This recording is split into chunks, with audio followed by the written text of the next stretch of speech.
Well, good evening everyone and welcome to Journeying. Good to see that you're enjoying the wonderful food that's been put on offer tonight. I welcome you to this, how shall we say, rather more intimate grouping than we normally have, courtesy of Mother's Day. All those mothers out there probably being pampered, but we are an intimate grouping tonight, and I think we've got something very special in mind and that we'll be covering.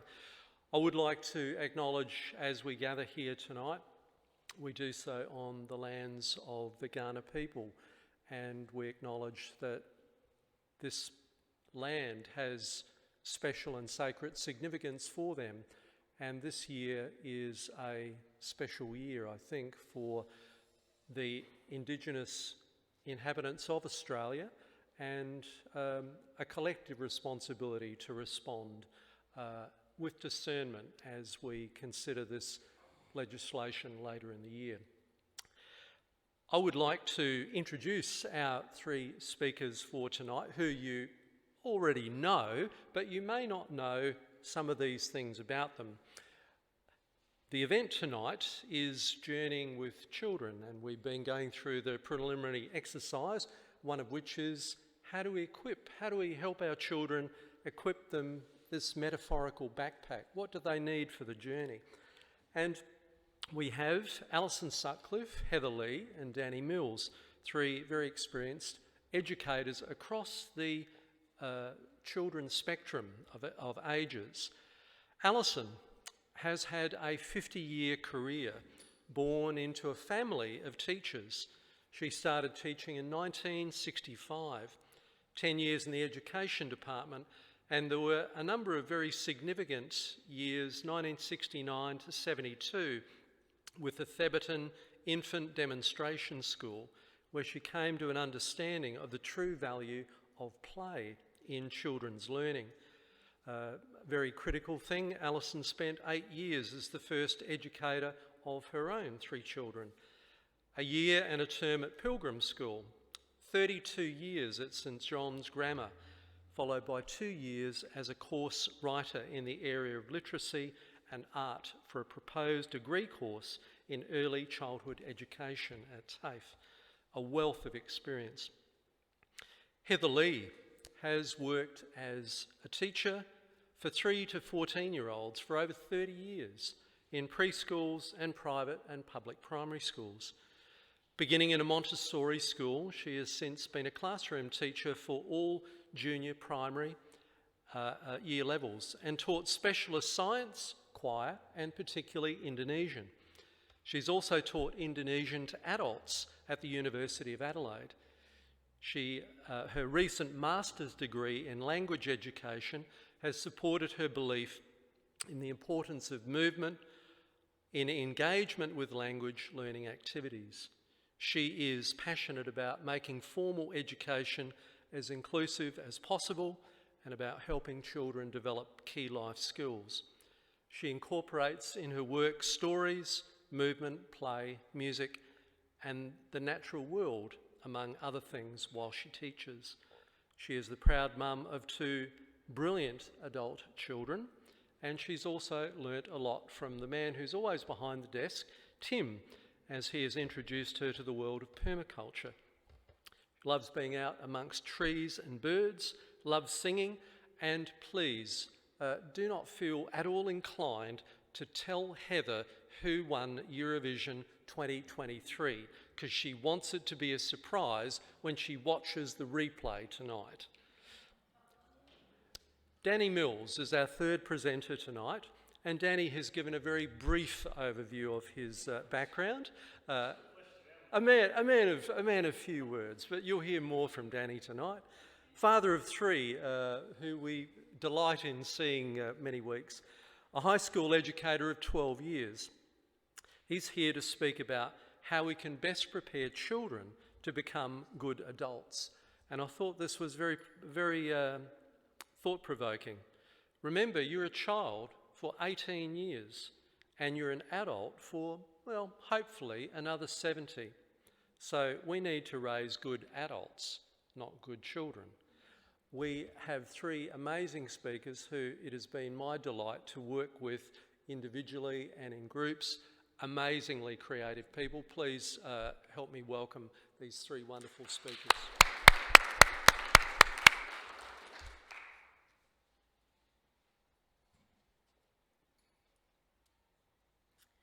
I might just turn it this way a little bit, if that's all right. Does that exclude you, Nancy?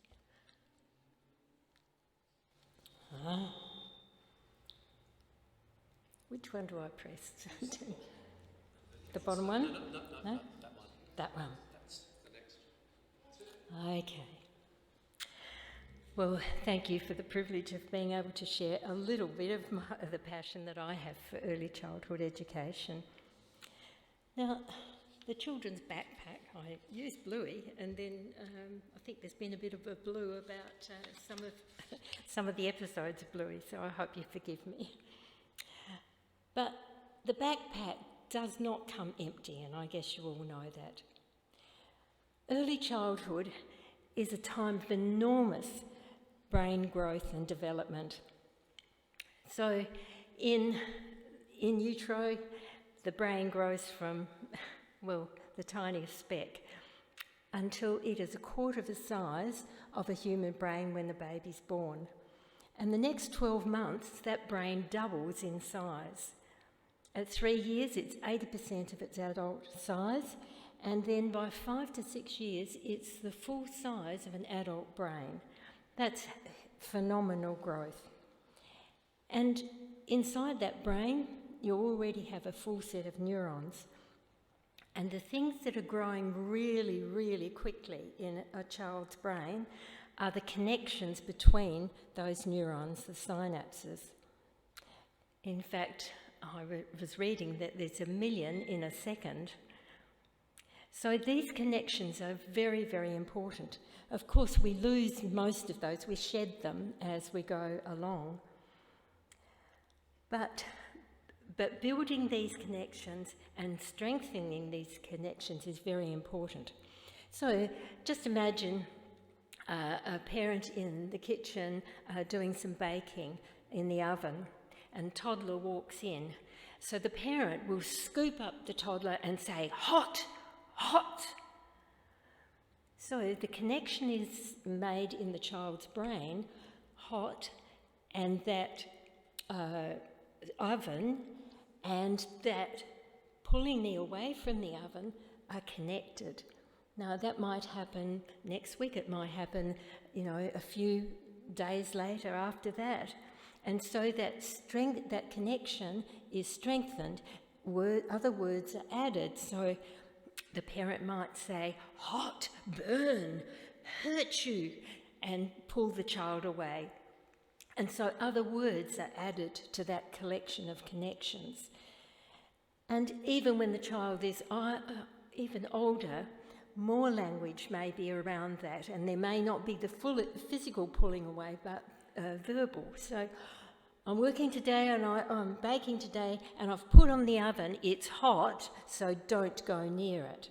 And do you know those connections stay in your brain, and they're still in your brain 70 years later or 80 years later, and there are a few burns that you get when you're taking something out of the oven with a tea towel and not an oven mitt, as my daughter told me, that reinforce, once again, that strong connection that you have, that you don't go near a hot oven. So if you're going to build these strong connections of behaviour, particularly learning behaviour, and behaviour that you think will enhance lifelong learning, what would you put in the backpack? Well, that's a question that many researchers have gone into.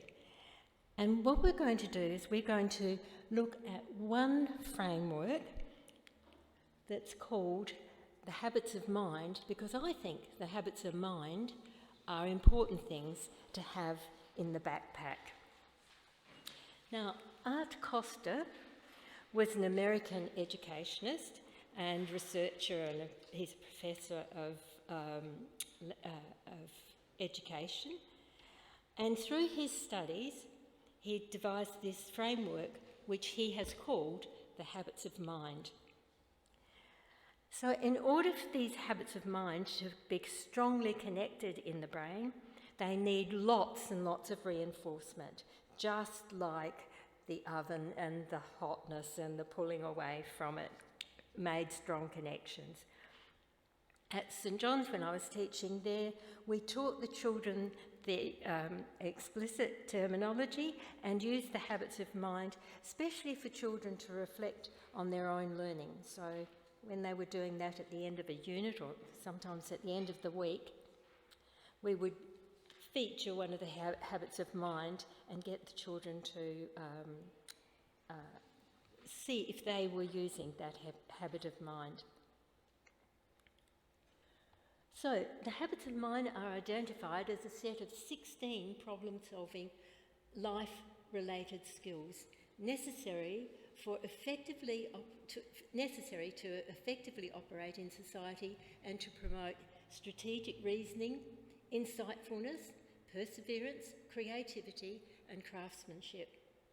The understanding and application of these 16 habits of mind serve to provide the individual with skills to work through real-life situations that equip that person to respond using awareness, cues, thought, and intentional strategy in order to gain a positive outcome. Now, oh yeah, that might be, yeah, good. Okay. So, you'll have the opportunity to have a look at these habits of mind, and I'm not going to, in the next little bit of time that I've been given, have the opportunity to discuss all of these. And when you look at those, you may well think, well, the young children that I know or I have known had these habits of mind in spades, and it is true. Young children do have these habits of mind. Take questioning and curiosity. Oh, I'm getting mixed up with my things.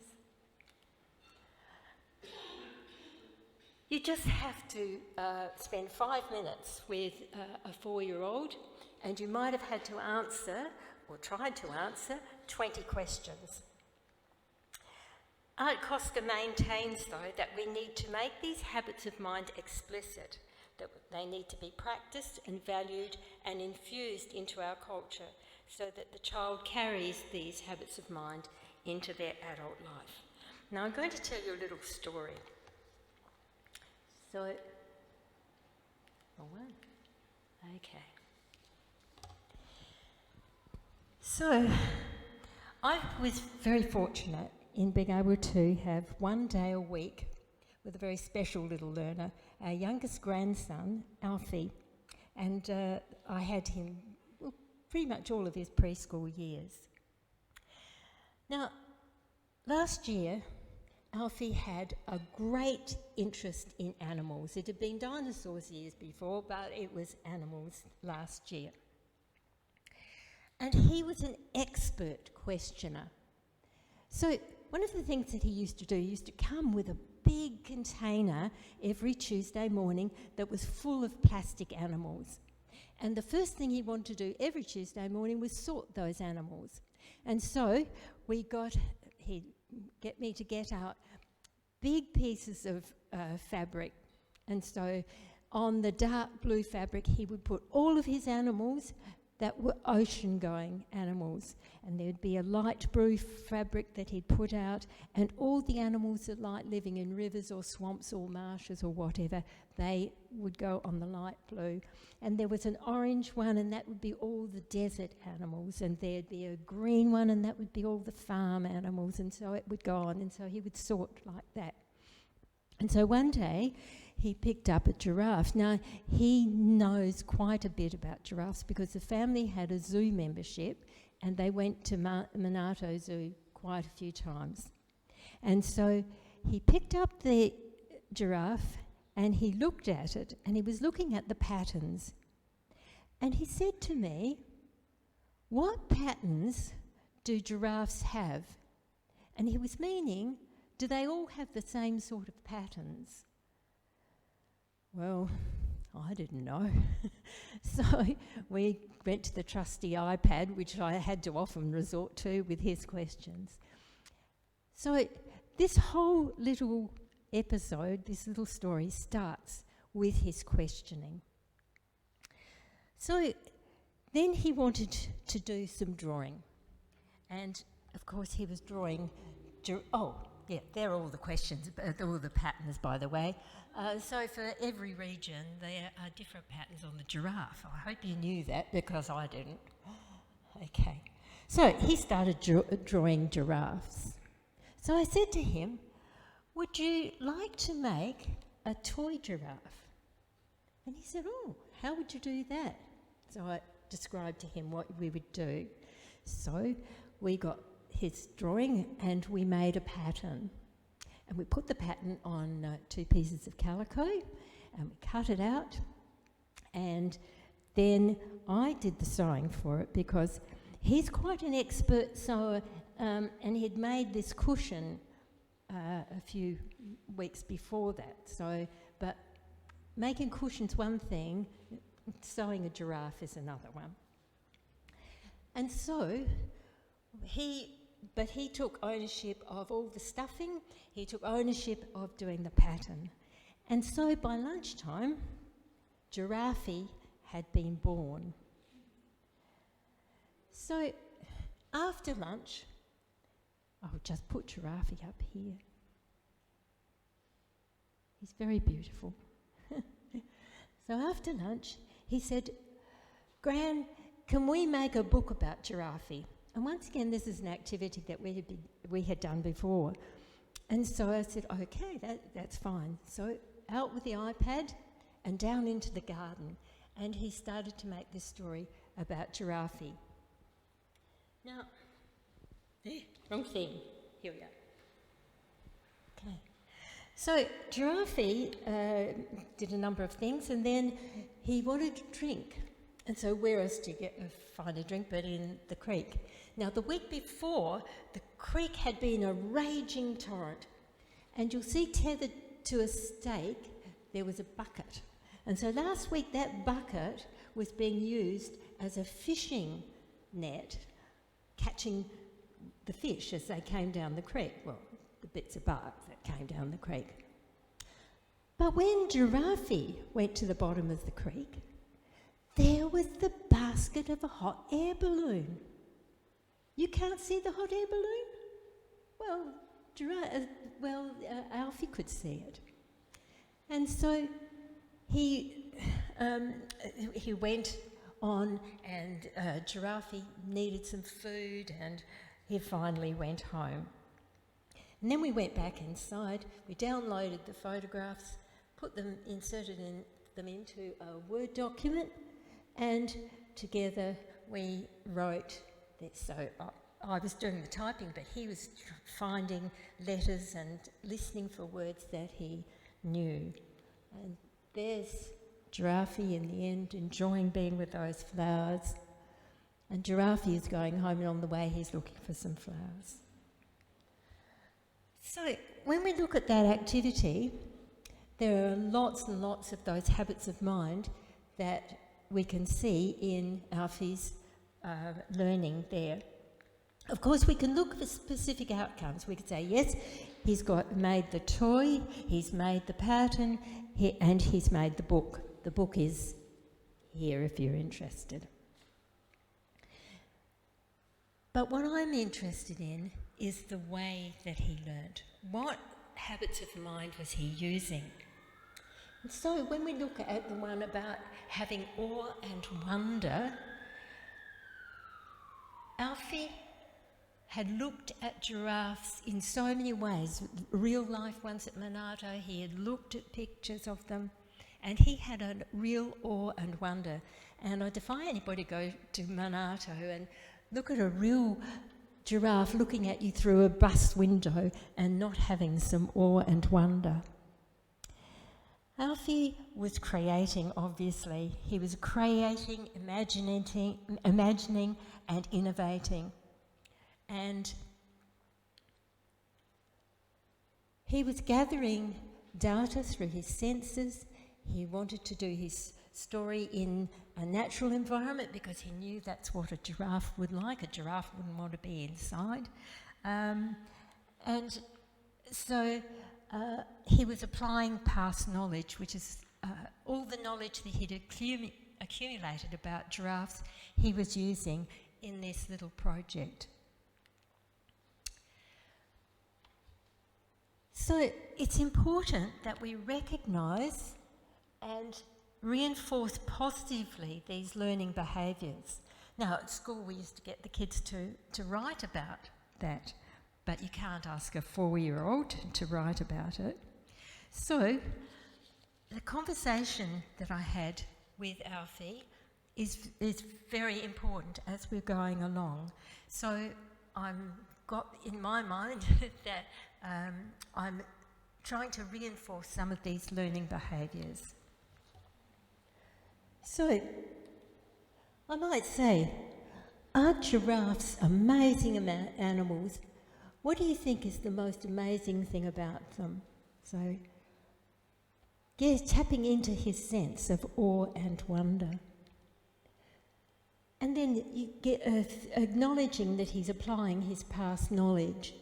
You remember a lot about the patterns on giraffes. You must have really looked at them carefully when you saw them at Monarto. About that link with nature. I think choosing to photograph Giraffe eating real leaves and flowers shows that you know that he's a herbivore. And when his mother arrived, "Hello, Mum. Alfie wants to show you the toy and the book that he's made today. He's so creative with lots of wonderful ideas." And so I might say that, but the kindy teacher might say, "Wow, that's a creative idea, Alfie." And his parents would say, "Oh, wow, we love that drawing, that's so creative," or "We love the way that you're thinking about that, that's so creative." And so lots and lots of reinforcement from lots and lots of people, and hopefully Alfie will go into life thinking, I can be creative, I can be a creative thinker and problem solver. Right, well, he did apply past knowledge to, I'll just show you this quickly, because the next week he wanted to make a bigger version. Now, he was a bit worried because Giraffe, number one, didn't have a mane, and he had to draw the mane on. So he's very particular, and this one does have a mane, and it also has a refined head. It even has horns, and it has an ear. So he's learnt from his first experience, and he's related that to his second experience. Okay. I just want to talk a little bit about children's play, because it is in children's play that children really learn these habits of mind. So, let's have a look at a few quotations. Almost all creativity involves purposeful play. So you think about a child who's learning, or a baby who's making sounds. And I can remember putting the baby down to sleep, maybe morning sleep, and then after a while you hear the baby's awake, but he's just playing with sounds, so you leave them alone because they need that playtime. And that's all reinforcing the sounds. They're trying to be more precise in the way that they're making their sounds, and they're learning through that play. But of course it's not only for babies play, we should all be a bit more playful. Play is not frivolous, it's not an add-on, it's a vitally important part of a child's life. It is brain building.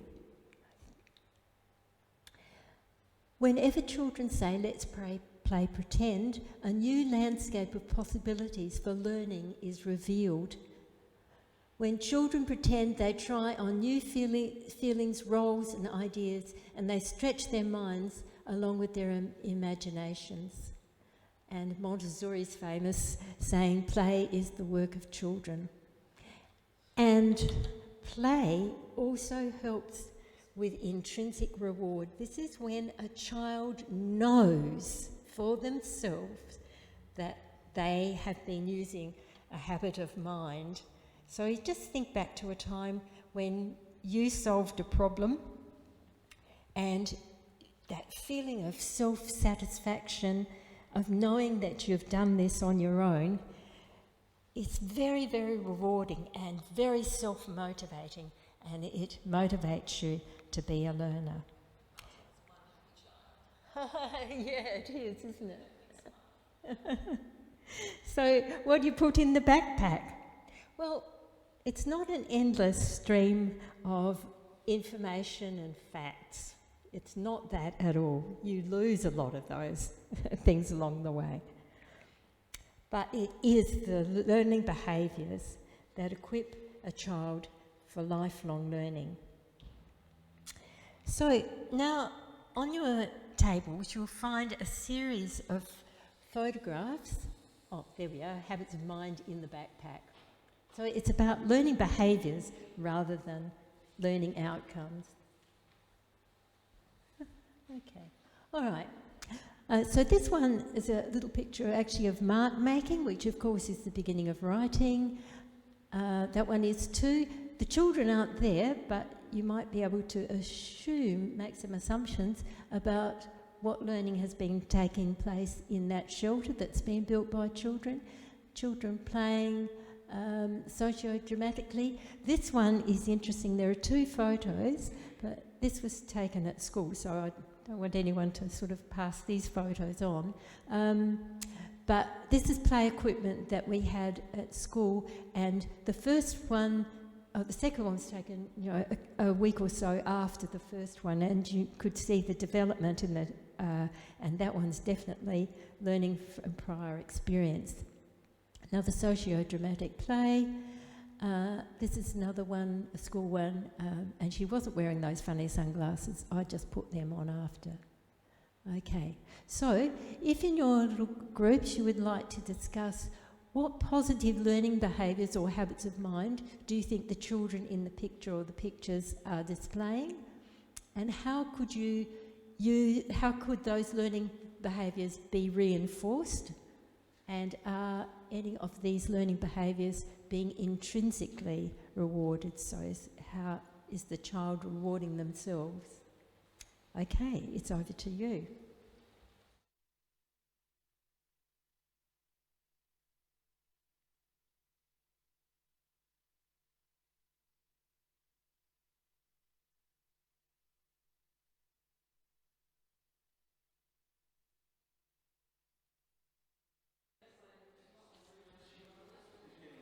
Okay, I'm sorry to interrupt your discussion, but I'm hoping I can grab your attention back this way. As soon as Allison has passed on her new knowledge to me and told me which button to press, what have you just learned, Allison? That one. Thank you very much. To press down. Okay, primary school years. G'day. Okay, so I get to talk a bit about primary school years, and as a teacher, this is something that I hear a great deal. They ought to teach that in schools. And I have to say, I have two responses to that. One of them is they probably already do, and the other one is, yeah, and also, of course, school is just a small part of a child's learning time, isn't it? It's the formal part, but it's a much wider context than that. So, yeah, look, they probably are learning financial literacy and kindness at school and their times tables, but all those things will also be reinforced somewhere else. So, what I've got here is just a few thoughts. It's just a few things that jumped out of me. And my first question was equipped. So let's avoid the idea of a child being an empty container or an empty backpack that's being filled up. Children are not potential humans. They already are. And I know we know that, but I wanted to really reinforce that. They already are complete human beings as they are. And that point needs to be respected. They're not just future humans, they're already humans, and they're already engaged with living. So I wanted to show you my favourite structure. Alison's given you Art Costa's Habits of Mind, which are beautiful. This is a great book. It's called Thrivers: The Surprising Reasons Why Some Kids Struggle and Others Shine. It is very evidence-based, and it's got lots of lovely things that you can do with your children or grandchildren to help them to develop all sorts of skills and dispositions and approaches to life and learning that will really help them along the way. So I thoroughly recommend that book, and I'm not getting any commissions from it. So there's a summary of that framework on your desks too if you're interested. So I'm just going to pick on a few things now. Oh, okay, for reasons I don't know, you can't read those very well. The top banner says self-regulation, and sometimes this comes across as something called self-control, but it's more than that. So I had a child come up to me and say, "Well, Heather," that's what they call me, "Well, Heather, she's being mean to me." Why is she being mean to, why? What are you saying that? Oh, apparently this child had told her that she didn't want the child to shout in her face. She said, "Don't shout in my face, she's being mean to me." Actually, that's not being mean. That's telling you with her calm words that she doesn't like what you're doing, and it doesn't feel nice when somebody tells you things like that because you realise you've made a mistake. But that's not being mean. When somebody gives you some feedback and you feel uncomfortable about that feedback, you know and I know that that's just discomfort about getting some feedback. But it's amazing how many adults don't differentiate between assertive feedback and someone being aggressive, because the response is the same inside. Discomfort, knotted stomach. And you might want to respond with aggression, push back. So one of the things the kids learn at the school where I work is something called zones of regulation. It's just about understanding how your body is when you've got certain amounts of energy. You might be a bit low, you might be sad, sick, bored. You might be a bit wound up. And so I can model to the kids things like, "Oh, got butterflies in my stomach. It feels a bit funny here, and I'm a bit shaky and my heart's racing. I think I'm a bit worried about something." So the children learn how their body is feeling, how that might relate to a particular emotional state, and then really importantly, what to do with that. And that really equips them to engage with life in a way that helps them to not only learn but to be okay with other people. So what you've got, I tried to draw a picture of two people in their whole bodies with their brains, but I struggled, so I just left the heads. What's down the bottom in the banner there that's hard to read says embodied cognition. So that's about your learning experiences and your recall being done with your whole body. So Allison talked about engaging with all your senses, that you're not only learning with all your senses, your proprioceptive, your sense of where your body is in space, your touch, your hearing, your visual, but also recalling and processing information with your whole body. So one of the things we are learning as teachers is that some kids are going to need more than others to move when they're learning. Small movements, sometimes larger movements, but everybody needs to move sometimes.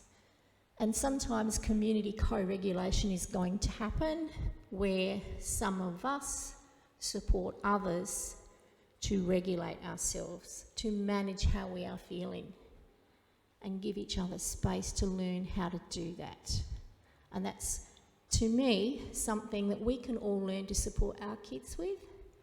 And if you're interested in learning about self-regulation, I can also give you some info about that. Does that make sense? Am I making sense? Okay.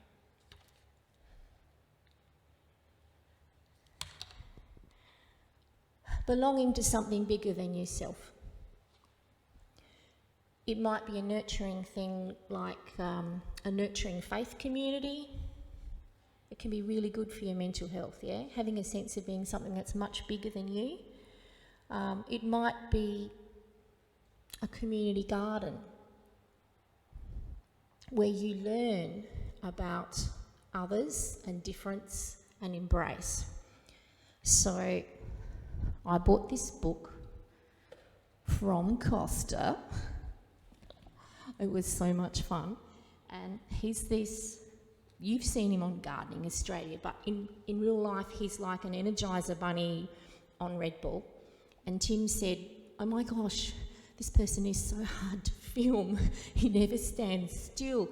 And he's truly delighted to engage with every single person he meets with love and joy and energy. And he goes off on tangents talking about all sorts of things that are joyful and delightful. And I thought to myself, what was a young Costa like when he was in a classroom? He talks about his learning as a child in his book, where he's been embraced and taught by various generations of an extended family and welcomed and taken out in nature and learned about seeds and learned about sharing and learned about being in a big community. That's obviously helped him to regulate. It's been an embracing community that's full of diversity. And what a wonderful human being he is. He just breathes this compassionate action. And so do many people I know who've got this sense of being part of something bigger, of being loved and held, and not having to all be the same, but being okay with each other.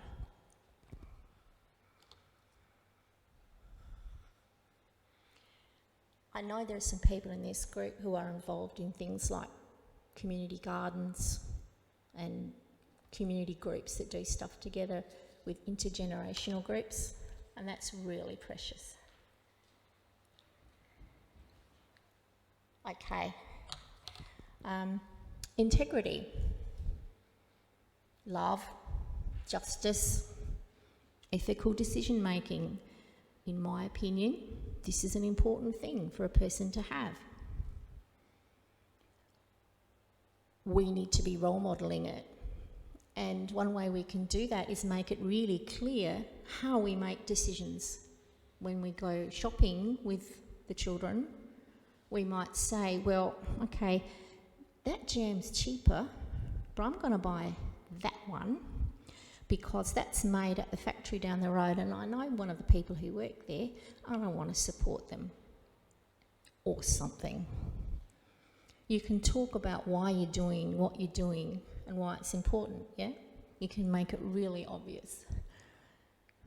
I mentioned permaculture a while ago in the introduction. Permaculture Australia, look at their logo. Earth care, people care, fair share, diversity, resilient, thriving people.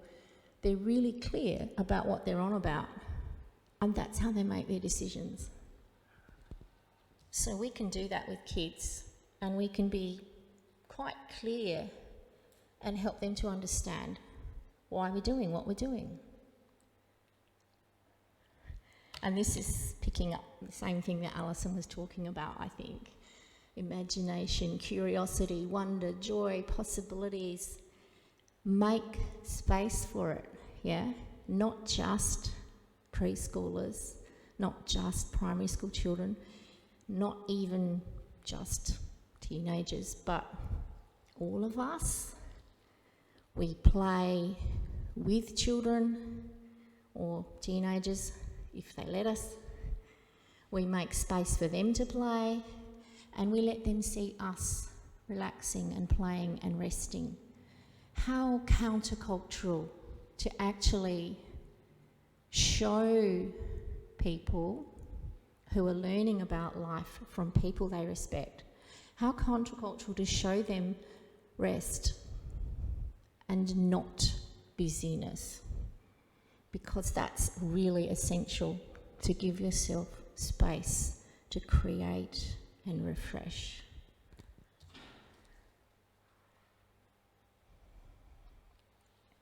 Okay.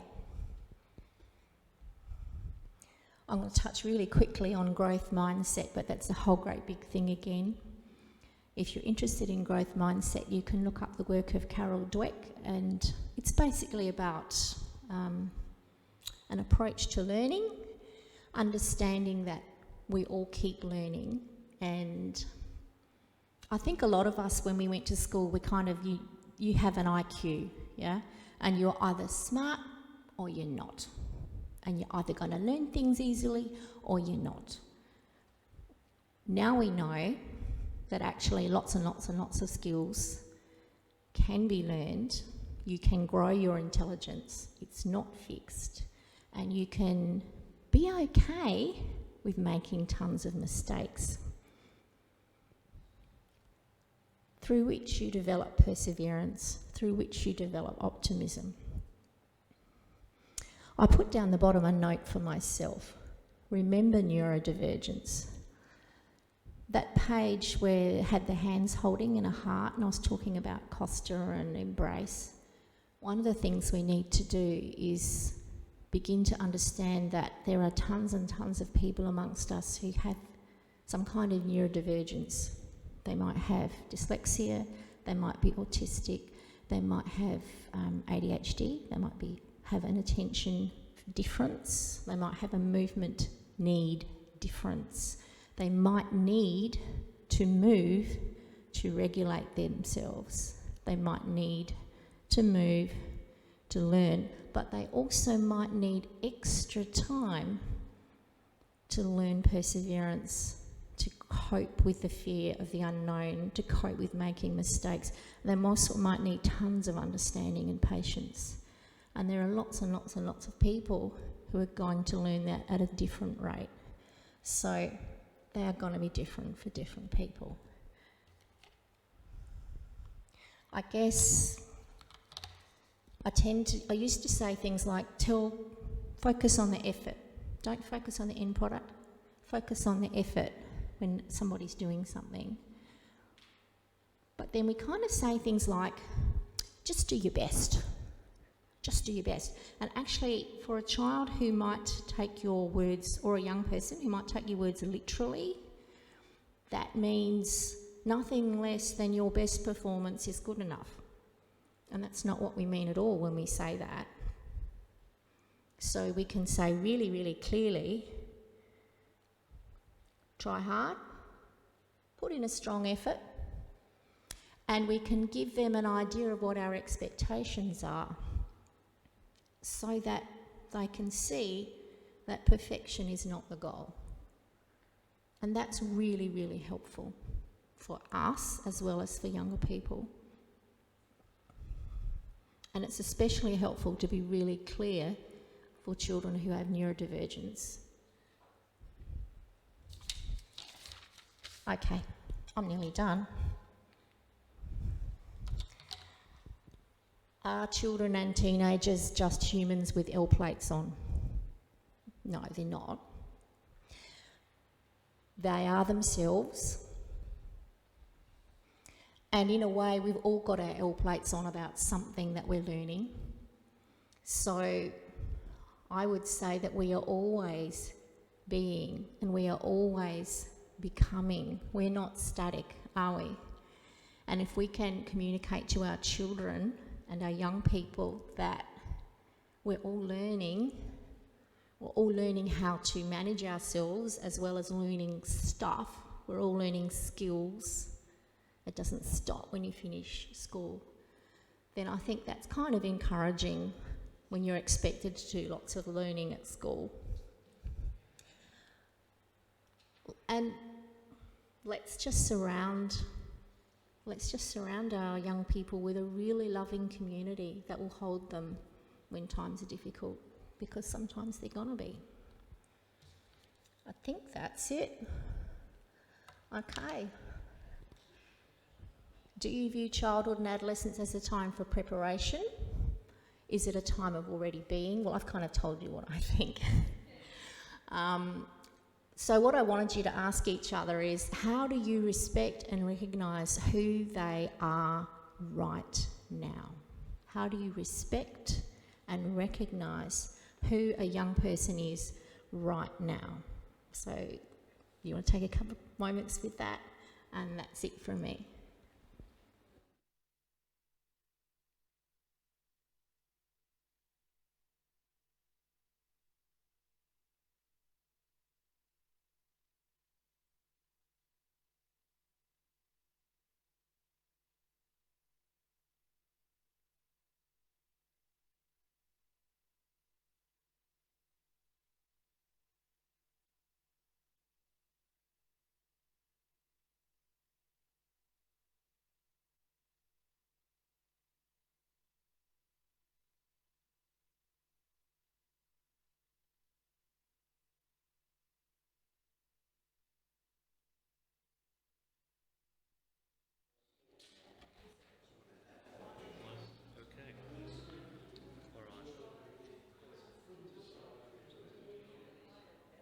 Is that now? Here we go. Right, I hope you guys had really good conversations. That sounds really loud to me, but I hope it's good for you. G'day, I'm Danny Mills. I teach high schoolers, so from year 7, that's 12 years old, all the way through year 12s, who some are 18. And when we had a conversation at the start, planning this whole thing, and Heather spoke about, they're not becoming, they already are. I was like, man, you should meet some of my year 9s, because they are definitely sometimes just, it's like their brains at 12 is just surging, and then they just hit puberty and it just goes and it comes out good at the end. But teenagers are getting ready to be an adult, and I had that thing at the start saying we're trying to raise good adults, not just good kids. And 18 isn't, I don't know if, when I have children, you might interact with grandchildren or children or young people in your life, and 18 isn't that far away from wherever they are. And I often think of that, I don't know, maybe L'Oreal ad, or one of those hair, and it's like it won't happen overnight, but it will happen. And if you think, well, when they're 17, we'll get them ready to be an adult, like it's too late. You've got to start earlier. I've got 2 main ideas I want to present to you about the things I believe that all people need, and we should get this in, young kids or teenagers somewhere, is we need backbone and we need heart. And I'll explain what I mean by that with some stories and examples. So backbone, resilience, knowing the boundaries, pushing against life and knowing when you should stand up for things and when you shouldn't. And you get that sort of through the rough and tumble. That rough and tumble doesn't have to be physical. That could be intellectual or through me, but kind of playing as well. And I think of trampolines, and I think of how a lot of trampolines look like they're now, with the big walls up the side. And back in the old days, they were just, those steel springs that would grab your feet, and you get electrocuted by the metal bars. And at least that was just, in my trampoline was on pavers. My sister fell off and had to get stitches in her head. And she's fine, she's okay. I think maybe putting it on pavers was a bad idea, though. That was probably a bridge too far. And trampolines with the walls up, it's hard to learn where the boundaries are. With the walls down, you have to navigate, and especially at our place, we've taken our walls down on our tramp, and when kids of different ages are on there, they have to be aware of who's on and how small they are, and how do we be kind to each other, and standing up for one another. It's also easy to get on and off, and you don't have to help them as much, which is good too. Another one is playgrounds. And man, I don't know if you remember playgrounds like this one over here. I tried to find the craziest looking playground I could find, and that looks pretty crazy. But often they're now on softball, and there were guardrails up. And what I see is when kids go, they still climb all over the top anyway, because they like risky play, and they like to develop a backbone and show I can do hard things. And this is actually just down the road, Treetop Playground. And I'm seeing a positive movement now towards more risky playgrounds, because we need kids to take healthy risks.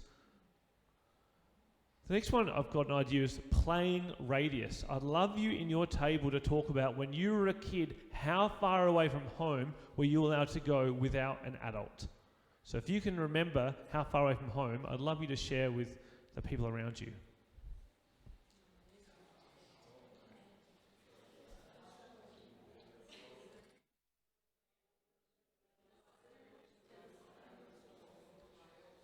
Okay, I hope you had a chance to share. If you haven't, feel free to follow that up later. My only story about this is I remember being 7? No, I must have been 8. I was in church in Moorabbin in Melbourne, and myself and my younger sister, who would have been about 3, our job every week was to walk down the 2 or 3 blocks with $1, buy a litre of milk, and walk back to church. And it only cost 98 cents. We can get 2 1-cent lollies as well. And because my sister was so cute and I got her to pay for it, we'd usually get 3 lollies and I'd have 2 of them and Rachel would have 1. So sweet deal. And we'll get the milk and we'll bring it back for the tea and coffee for church. And we did that by ourselves. And it was, we had to cross a couple of roads, but they were just side streets. And maybe there was an adult watching us from church, and maybe there wasn't. Mum walked with us the first couple of times. And it was just that, you can do that. That's okay. Well, I feel like now, with my own children, we live on a really quiet street, and we don't have a front fence, and we've taught our kids to not play on the road until they're a certain age. So sometimes they're in the front yard just sort of pottering around, and we'll be in the lounge room maybe reading a book, maybe have an eye on them some of the time. And we've had people who've taken them and brought them to our front door and knocked on the door and delivered them to us. And we're like, well, thanks very much, but we're all over it, no worries, it's all good. And there's that sort of children have to be watched at all times, and I'm kind of abreast of all the news, and there's even been people over in Canada who've been reported for their kids playing unattended in the backyard, and that's a real danger. Society's heading that way. We need because I want our adults to be able to travel the world, or apply for jobs by themselves, or even just order a hamburger at Macca's without mum or dad helping them. And we've got to have it doesn't just happen. We have to help kids get there through healthy risk-taking. So we need kids to develop resilience through struggle. I gave my Year 7s an assignment last year, and it was a no-tech assignment. I said, from go to woe, you've got to do your research, your ideas, your writing, and your bibliography, all by hand on posters. And you got to get books from the library. And they were like, oh my gosh, this is so hard. We can't Google it. We can't use an automatic bibliography generator. How do you write a bibliography without the automatic thing that does it for you? I'm like, you just write the author and the date, etc., etc. And at the end of it, I said, was that better or worse? And they all said worse. It was way worse than using a computer. And I said, good, right? I'll be failing as a teacher if I did not bring struggle into your life. Because the only way we become resilient is through struggle. And if I made your life through school plain sailing, I've failed. And they thought about that. And they said to me, Mr. Mills, if next time you do this, if we all fail, will you stop doing this assignment? And I said no, but I like that they thought about it at least. They showed some thinking. Perceived versus actual risk. Driving cars is dangerous, but no one thinks it's dangerous. Going on a high ropes course is actually really safe, but it feels really dangerous. There's that perceived versus actual risk. And it's important for us to help young people. We want to help them to have risky behaviour, but we as the elders and the adults need to try to guide them towards perceived risk versus actual risk. We don't want to be like, yes, you should definitely drive cars while, under the influence of alcohol. That's actually risky, and we don't want our young people doing that. But they will if they don't have any other risky behaviours in their life that feels that energy. I did a lot of water skiing in my youth, and I think that filled that sort of risk behaviour for me, which meant I didn't need to, go out drinking and driving at the same time, or what have you. Get them ready to stand up for themselves. That's that backbone. 2 quick stories. I love positive stories about the United States because we get a lot of negative ones. There was a story about a kid just last week. He's 12. And the school bus driver collapsed, had a heart attack or fainted, and the kid, 12, got in that bus driver's seat and stopped the bus and saved all those kids' lives, or at least serious injury. And that's a kid with some real backbone, and that's awesome. Another quick story is and not a happy one. I've got friends, and in 1 year, now they were all around about 18, but in 1 year, all their grandparents and their parents all died. It was very tragic, and all of a sudden, they were left running the family farm.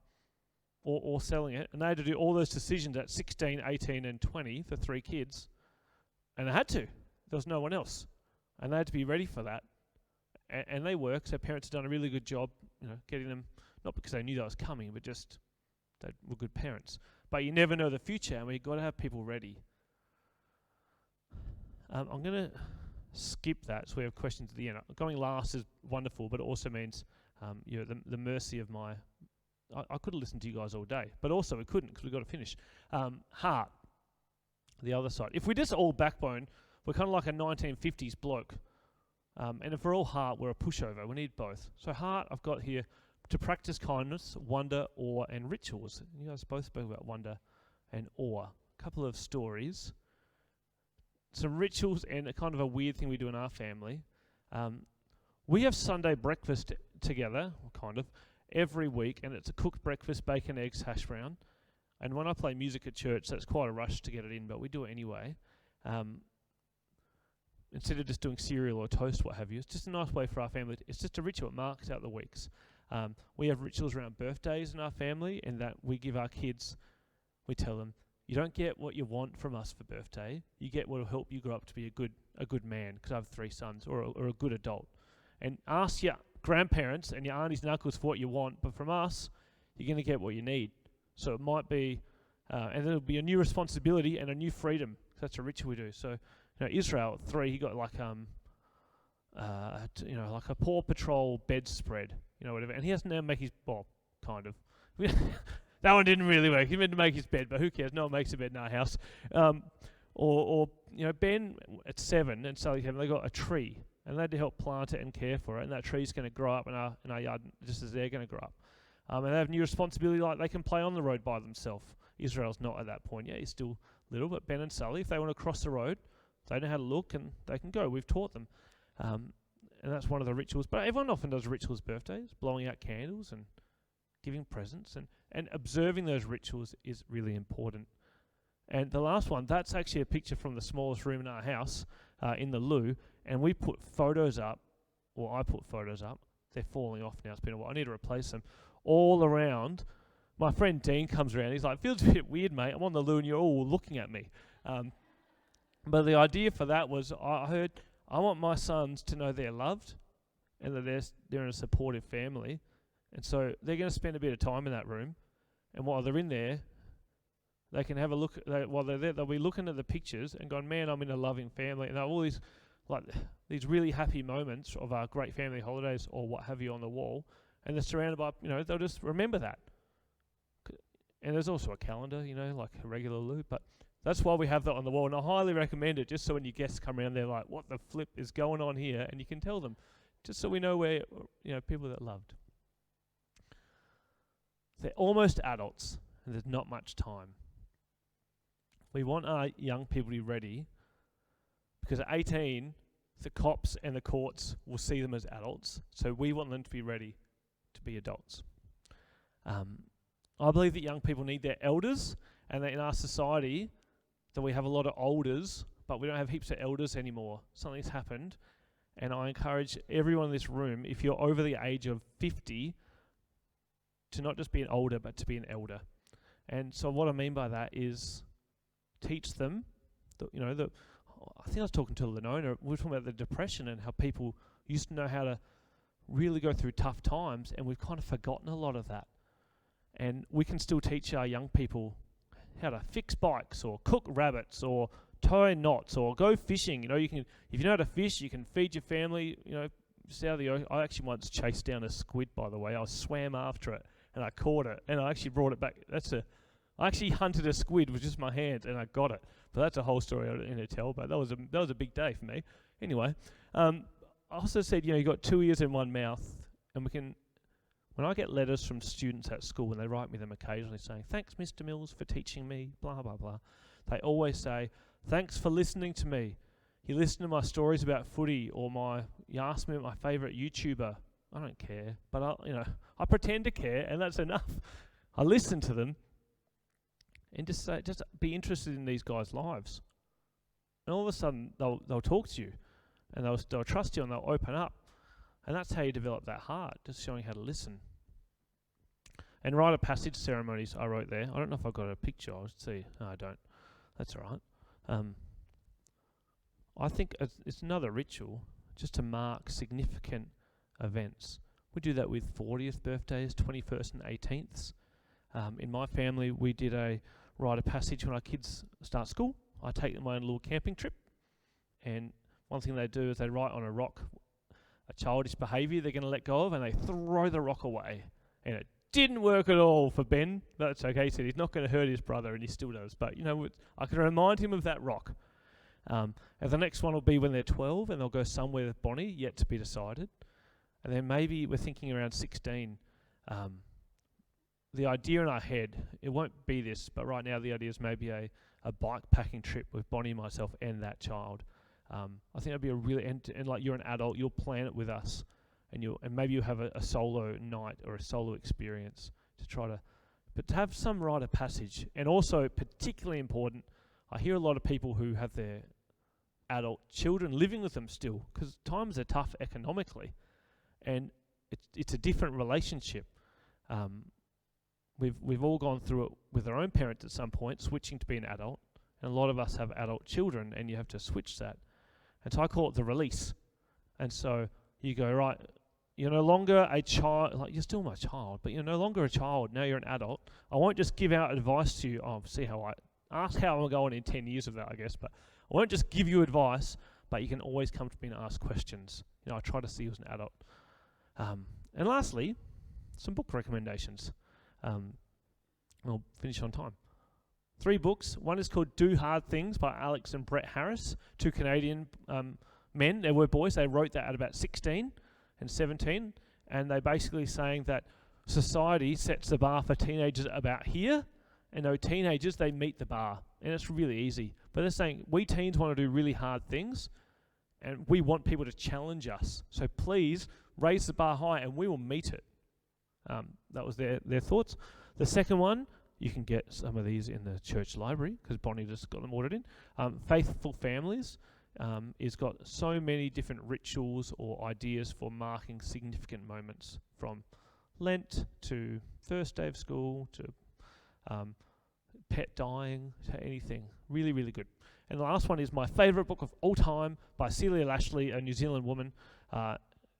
She was the first woman in New Zealand to work in male prisons, and so she saw when things didn't work out well. But even though she saw that, she wrote the book called He'll Be Okay, and saying, usually he'll be okay. And it is about boys, but I think it works quite well for girls too. And my favourite little snippet from it talks about when kids are in year 8, you need these like a fence around just around school, not like a real fence, but there needs to be some rules in place. Year 8's push the boundaries a bit. When they're in year 9, you need like a 10,000 volt fence that can hold a dinosaur in, because man, they're going to run hard at that fence, try to smash out of the boundaries, and you need to keep them in. But then by year 12, you need to have like exit signs blaring. You need to help them get out of the school environment, and you've got to take down those fences and walls. And I really like that metaphor, because I was the person in charge of behaviour management for year 9s at my school. And man, that was relevant. But yeah, growing gorgeous boys into good men. Celia Lashley, cannot recommend it enough. Fantastic. And that is all from all 3 of us. So we have 3 minutes. If you have any questions for us, feel free to ask. Heather and Allison would like to come up with me as well. Feel free to join me up the front. Just.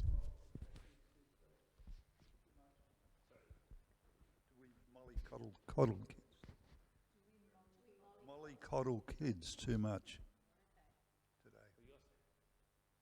today. Yes and no. Personally, I get really disappointed when I see people carrying their children's school bags for them into the school. If they're old enough to go to school, they're old enough to carry their own bag. That's their dignity. They can do it.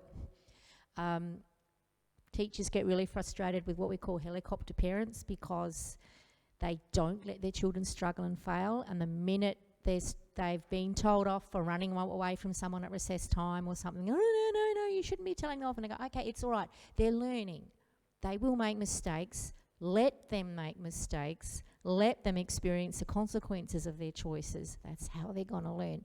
So yes, they do get a bit mollycoddled sometimes, and we push against that. On the other hand, perhaps not as much as we're led to believe, because there's tons and tons of fabulous things being done, like nature play, like allowing kids to fall over and graze their knees and all that stuff. There's not quite as much cotton wool as there used to be, I think. Yeah, and I haven't got anything to add to that. Any other questions?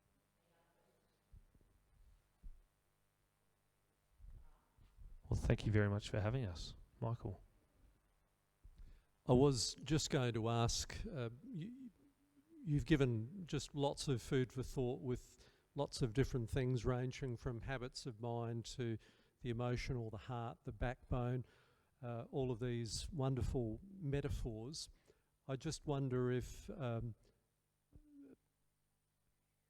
each of you could just say perhaps the most, if there is a biggest thing that you would have liked to have known yourself as a child, something that you either know in your heart or know in your head early on in life that it became part of you, what would that have been? I would have loved somebody to have said to me before I was in year 11, when somebody did say it to me, you are seen and you are okay. I would have loved somebody to have said that to me a lot earlier. You are seen and you are okay. Oh, gosh. I find it's a long time since I was a child. I think so sometimes this is inadvertent, but when I was 4, we lived near at that time we lived at Clare, but we went for a trip to Mount Gambier, where my paternal grandparents lived, and we went for a drive around the Blue Lake. And I declared at the end of that, it's just magnificent. Now, that became a family joke, and my nickname became Mag for magnificent. So I guess that left a mark in that I didn't really ever have the confidence that I had the facility to achieve, or I always felt behind the 8 ball, and I wish I had felt more confident and more assured that really I was okay. And if I could go back in time to talk to past Danny, I would tell him that most people are usually good. This is betraying my own church baggage. Even those who don't go to church are pretty much okay. Hang out with some people outside of the church. That might have been a good thing to learn. But yeah, most people are pretty much good and trying to do the right thing.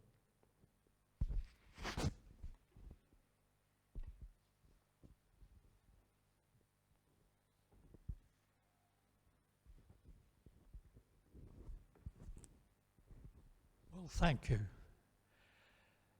My favourite book was called The Idiot Teacher. And the subtitle was, "The passing of exams is not education. Ask them something they don't know and see if they can find out."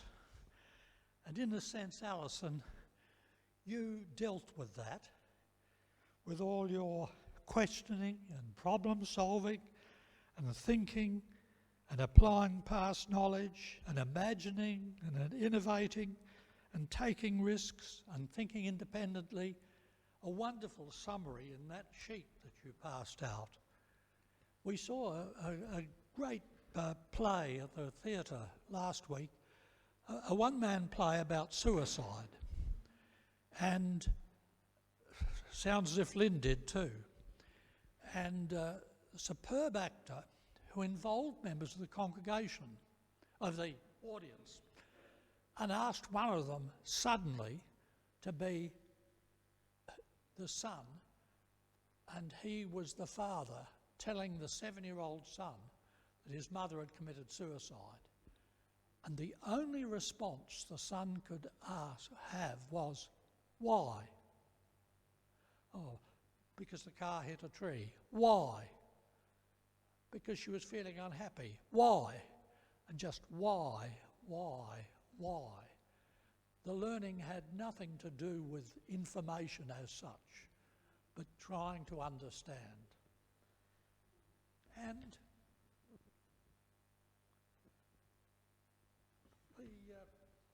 number 2, which I maybe dropped, here it is. These are the little things we had to start with, you see. And this was, I'm sure, this was Heather, because it talked about embodied cognition. I don't have one of those at home, but it was a lovely phrase. On Compass today, there was an interview with a dying man, Robert, a poet who'd been abused as a child, ended up in juvenile detention at about 12, and then in jail, was abused there again, went to alcohol and drugs, and then started writing poetry while in jail as a way of trying to understand who he was and where he was going. And finally met a Juno and said, "Oh, I couldn't marry you while you're alcoholic," and stopped from that time. But Robert, from fear, which had dominated his whole life, was transformed by love. Now, we're currently reading a book on mortality. I've just finished reading it, where it suggested that the opposite of fear of death is love. And I think that was represented by your sense of the whole person. We're involved trying to put together a secondary curriculum for Aboriginal students in the ABY lands many years ago, and tried to gather together the best of teachers' input, and we gave that name Becoming, because it was what teachers found worked and not what any outside curriculum body said should be used, but becoming, that process of growth. And, there it goes, the third piece of paper. When you're putting together a curriculum document, you tend to focus on knowledge. Now, I learned some Latin. It was pretty useless. About all I could remember from Pear's Encyclopedia is this tag: Boyibus, kissibus, sweet girliorum, girlibus, likibus, wantis amorum. It's not very good Latin at all, but I remembered it. That was just knowledge. But you tonight have talked, all three of you, about skills and values which are really at the core of decent teaching and at the core of helping the people grow, of challenging people to become the best. And resilience you talked about, that links back to the first 7 essential traits, like integrity and self-control and empathy and optimism. So you have shared with us a very broad and absolutely fundamental picture of what it is to help people grow. So thank you, all three.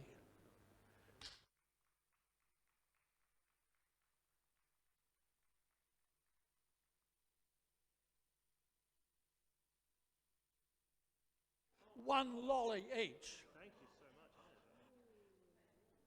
much. But we thought we could spare the... You have to take one for Trevor.